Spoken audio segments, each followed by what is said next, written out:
សន្តិសុខសណ្ដាប់ធ្នាប់សង្គមប្រយុទ្ធប្រឆាំងនឹងឧក្រិដ្ឋកម្មជាការងារអាទិភាពបំផុតរបស់រាជរដ្ឋាភិបាលកម្ពុជា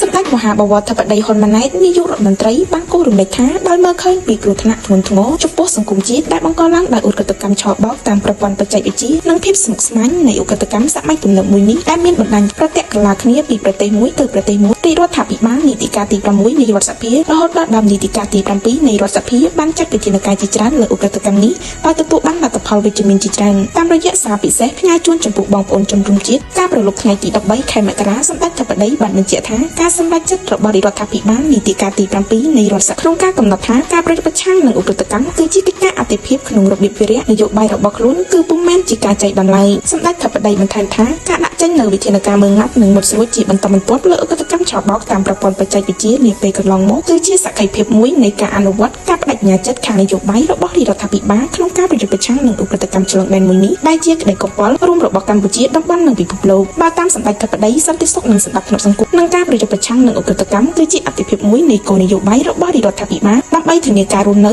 សុខសាន្តរបស់ប្រជាពលរដ្ឋហើយការប្រយុទ្ធប្រឆាំងនឹងឧក្រិដ្ឋកម្មឆបោកតាមប្រព័ន្ធបច្ចេកវិទ្យាគឺជាចំណុចដ៏សំខាន់នាពេលនេះបន្ថែមពីលើកិច្ចខិតខំប្រឹងប្រែងលើកិច្ចការអាទិភាពសំខាន់ៗរបស់ជាតិផ្សេងទៀត